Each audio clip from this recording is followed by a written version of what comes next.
in recent years, thanks in the main to a greater awareness of fire safety. Many of the existing laws regarding fire safety at work have followed serious fires. Employers must provide regular and adequate fire training for staff. This includes fire drills, which must be carried out on a regular basis. Employers are also required to provide adequate means of escape. Fire exit signs must be easy to see, and fire doors must be fitted where appropriate. Fire safety equipment such as alarms, hose reels, smoke or heat detectors, extinguishers and sprinklers must always be maintained by a specialist contractor. In addition, all employees must know the whereabouts of fire alarms, fire exits and extinguishers because no two buildings are the same. All premises should have their own fire safety procedure. Make sure you know what to do if there's a fire at work. Fire instruction notices like these, which must be prominently displayed, will tell you what to do. If you're not sure about the procedure at your establishment, don't be afraid to ask. Click the arrow to continue.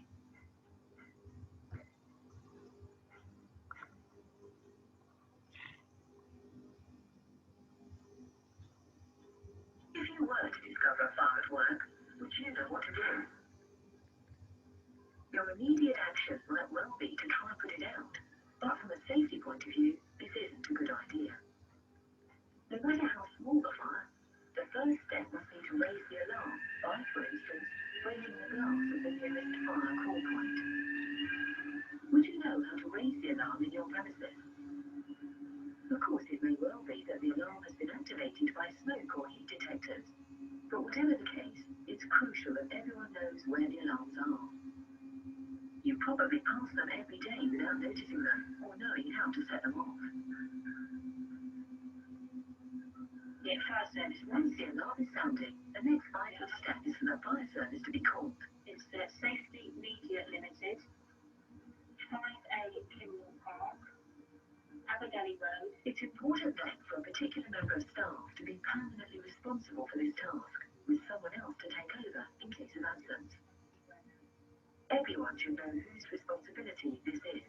Do you?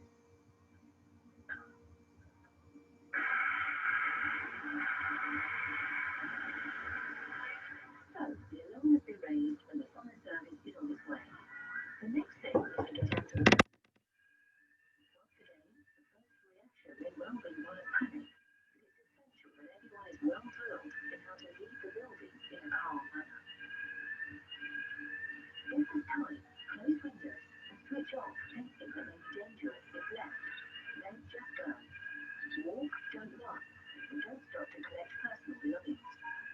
Remember to close any fire doors behind you as you go, and make sure you're familiar with the escape routes or fire exits.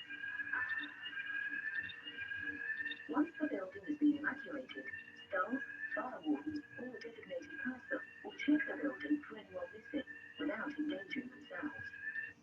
Escape routes and fire exits should always be kept clear. Don't store things in corridors or on fire escapes. It could prove fatal. And remember that fire doors are there for a purpose. They're very efficient at preventing a fire from spreading, so don't keep them wedged open. Just a recap then. When you hear the fire bell, don't assume it's a false alarm. Stay calm. If there's time, close windows and switch off any equipment. Leave straight away without stopping to collect personal belongings. Don't run. Go straight to your fire assembly point using the relevant escape route. What about the fire itself? Should you try to tackle it to stop it spreading further? Well, the simple answer is only if doing so won't put yourself or others in danger. It's worth remembering that if the fire is bigger than the average waste paper bin, it's probably safer leaving it to the professionals. If you decide to try and tackle a small fire, then it's crucial to know which type of fire extinguisher to use. If a fire should start in any electrical equipment, the first priority should be to try and shut off its power supply. The CO2 fire extinguisher has a funnel-shaped head, which should be directed into the back of and around the you through a combination of three elements: heat, fuel, and oxygen. Take one of these away from any of the other two, and you'll prevent and restrict the fire. One of the most unpredictable and hazardous elements threatening our safety is fire. It's dangerous, and it can kill. Click the arrow to continue.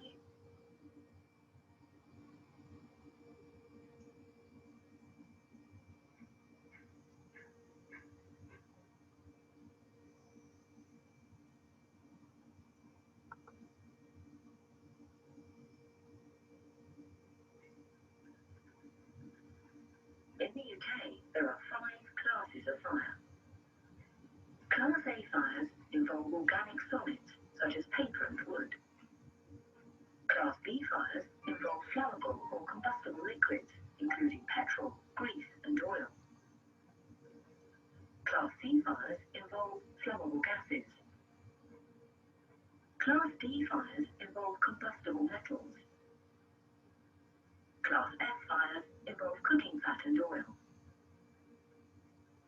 Class E has been discontinued, but covered fires involving electrical equipment. This is no longer used on the basis that when the power supply is turned off, an electrical fire can fall into any of the other 5 categories. Different classes of fire require different firefighting equipment. We'll now have a look at the correct way to use various extinguishers. This staff fire safety training session helps us to understand the correct way to use this equipment. This is the correct way to use a water-filled extinguisher. Direct the water at the base of the fire, following the direction of the flames. Water extinguishers are color-coded red. They are used on Class A fires and are not suitable for Class B or electrical fires. Let's have a look at how to use a CO2 extinguisher. CO2 extinguishers have a black band. They can be used on electrical fires and Class B liquid fires, used in a sweeping motion to displace the oxygen and put the fire out. This is a foam-filled extinguisher being demonstrated. Foam extinguishers have a cream band. They can be used on Class A and B fires. Here we see a dry powder extinguisher being correctly demonstrated. It sprays dry powder under pressure, and the fire should be smothered using quick, sweeping movements. These have blue bands that are suitable for Class A, B, and C fires. And this is how a wet chemical extinguisher is used. These have yellow color coding. They're suitable for Class F fires, such as ship hands. Remember, extinguishers should only be used if a fire is small enough to be tackled and it's your company's policy to do so. At this stage, let's assume the evacuation of the building is underway. Everyone must go to a predetermined assembly point. Do you know where yours is? It's important that you know. At the point itself, someone must have the task of taking roll call or counting heads. It's important that no one returns to the building until it's declared safe to do so.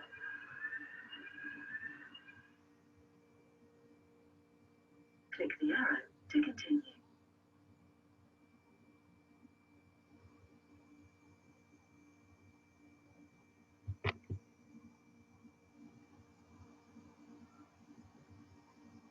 So let's recap on what to do if you discover a fire. The first step is to raise the alarm to alert other staff. Make sure you know what type of alarms are used in your workplace, and above all, where they are. Next, a fire service will be called. This will be done by someone permanently responsible for this task. Everybody should know who this person is.